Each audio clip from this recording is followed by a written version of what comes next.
Hello Avon. आज हम यहाँ पर day 4 R O A R O mains के टारगेट प्रोग्राम को लेकर चर्चा करेंगे।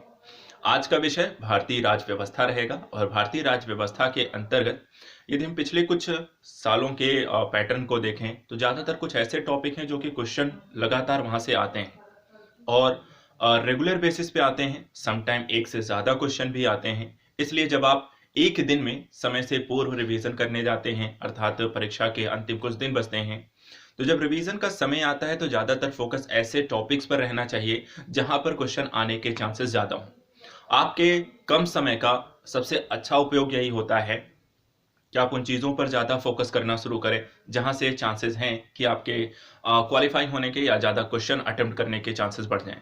तो चलिए आज देखते हैं कि भारतीय राज्य व्यवस्था का जब विषय वस्तु जब आप पढ़ते हैं तो वहाँ पर ऐसे कौन कौन से टॉपिक हैं जो कि आपके रिवीजन के दौरान वहाँ पर आपको ध्यान ज़्यादा देना चाहिए। तो देखिए, जब भारतीय राज्य व्यवस्था के टॉपिक्स में हम देखते हैं, पिछले कुछ समय के स्थितियों का अध्ययन करते हैं, तो भारतीय संविधान की एक विकास यात्रा, विकास चरण को लेकर वहां पे चर्चा आती है और किस तरीके से भारतीय संविधान की जो प्रस्तावना का निर्माण होता है उसके माध्यम से क्या क्या चीजें उसमें देखी गई हैं, तो उसके बारे में चर्चा जरूर होती है और वहां से क्वेश्चन आपको बेसिकली बनते जरूर हैं।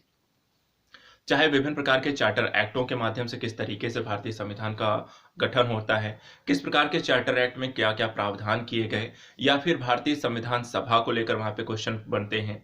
संविधान सभा की कौन कौन समितियां और किस चीज की चीजों को लेकर वो आते हैं, और इसके अलावा भारतीय जो उस प्रस्तावना है उस प्रस्तावना को लेकर जो वाद विवाद की स्थितियां रहीं, किस प्रकार संशोधनीय है या नहीं है, और उसके प्रारूप इत्यादि को लेकर सारी चीजों को लेकर यहाँ पे क्वेश्चन आपको देखे जाते हैं और ये एक अच्छा खासा इंपॉर्टेंट टॉपिक बनता है भारतीय संविधान। इसको लेकर मैंने एक क्विक रीजन सीरीज भी बनाई है। आप इंडियन पॉलिटी का क्विक रीजन सीरीज भी इसके लिए देख सकते हैं, जहां पर आपका तेजी से दोहराव हो जाएगा। जो इंपॉर्टेंट एस्पेक्ट है वो आप देख सकते हैं। प्लेलिस्ट में जाना है, आजाद यूपीएससी एकेडमी के प्लेलिस्ट में, वहां पर आपको 3 पॉइंट आपको मिलेंगे, 3 वीडियो मिलेंगे Indian polity quick reason series का, और वहां पर आप इन तीनों को देख करके ये पूरा आपका रिवीजन हो जाएगा। उसके बाद जो इंपॉर्टेंट पहलू यहाँ पर बचते हैं, मौलिक अधिकार एक बहुत इंपॉर्टेंट टॉपिक है। और मौलिक अधिकार को अगर हम देखें तो सब जो पॉलिटी का सबसे इंपॉर्टेंट सब्जेक्ट है और सबसे ज्यादा जो क्वेश्चन यहाँ पे पूछे जाते हैं वो लेकर यहाँ पर आया है। हाल फिलहाल सुप्रीम कोर्ट के कुछ निर्णय भी यहाँ पर देखे गए हैं, जिसमें कि पैतृक संपत्ति को लेकर है, और इसके अलावा आपको प्रोन्नति के अधिकार को वहां पर उन्होंने कहा है प्रोन्नति का अधिकार जो है मौलिक अधिकार नहीं है। इसके अलावा जो शादी करने का, जो विवाह करने का जो प्रस्ताव है वर्तमान समय, उसको भी उन्होंने कहा है कि अपनी इच्छा से शादी करने को लेकर उन्हें मौलिक अधिकार घोषित कर दिया है। तो इसलिए मौलिक अधिकार हमेशा चर्चा का विषय रहता है, इसलिए आपको मौलिक अधिकार जरूर पढ़ना है और मौलिक अधिकार को उन पहलुओं को जरूर ध्यान देना है जिसमें कि जिन आर्टिकल्स का ज्यादा प्रयोग किया गया है तो उनको एस्पेक्ट को। इसके अलावा राज्य के नीति निर्देशक तत्वों को जरूर देखना है। राज्य को क्या क्या अधिकार प्राप्त हैं, कोविड-19 के इम्पैक्ट के दौरान किस तरीके से राज्य की कार्यविधियां बढ़ी हैं, किस प्रकार के संशोधन कानून लाए गए हैं। कृषि कानूनों को लेकर एक वाद विवाद की स्थिति भी बनती हुई दिखाई देती है, तो वहां पर साथ ही रोजगार देने की स्थितियों को लेकर, तो यहाँ पर राज्य के नीति निर्देशक तत्व हमेशा इंपॉर्टेंट रहते हैं। इस पहलू को जरूर अच्छे से पढ़ना है। संघ सरकार, राज्य सरकार और केंद्र राज्य संबंध, ये तीनों ही चीजें अच्छे से पढ़ लीजिएगा, काफी इंपॉर्टेंट पहलू है। संघ में के अंतर्गत आपके प्रधानमंत्री, राष्ट्रपति, उनकी कार्यकाल शक्तियां, राज्य के अंतर्गत भी लोकसभा, सॉरी आपको आता है संघ सरकार। राज्य सरकार में अगर हम देखें तो इसी तरह लोकसभा, राज्यसभा, विधानसभा, विधान परिषद को भी आपको पढ़ना है। कैग इत्यादि की स्थितियां ये जहां पर हैं आपको इनसे क्वेश्चन बनता ही बनता है।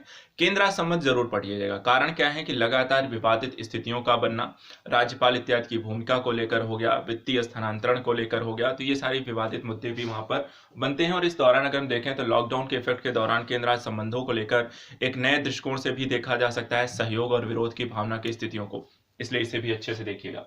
स्थानीय स्वशासन की भूमिका ये हमेशा इंपॉर्टेंट रहा है, नगरपालिका, पंचायत को लेकर।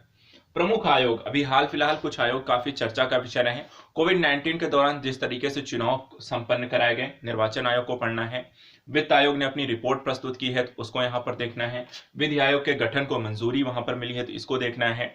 और कुछ अन्य इंपॉर्टेंट जो लगातार चर्चा का विषय रहेंगे करंट के संदर्भ में, उन आयोगों को भी आपको यहाँ पर स्टडी करना है।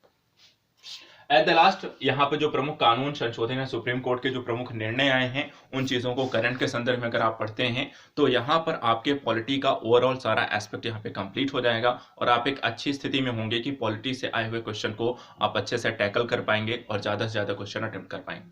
तो आज के डे 4 के प्रोग्राम में इन सारे टॉपिक्स को अच्छे से स्टडी करिएगा। डे 5 के प्रोग्राम में हम भारतीय इतिहास को लेकर चर्चा करेंगे, उसके प्रमुख बिंदुओं को लेकर। Thank you so much.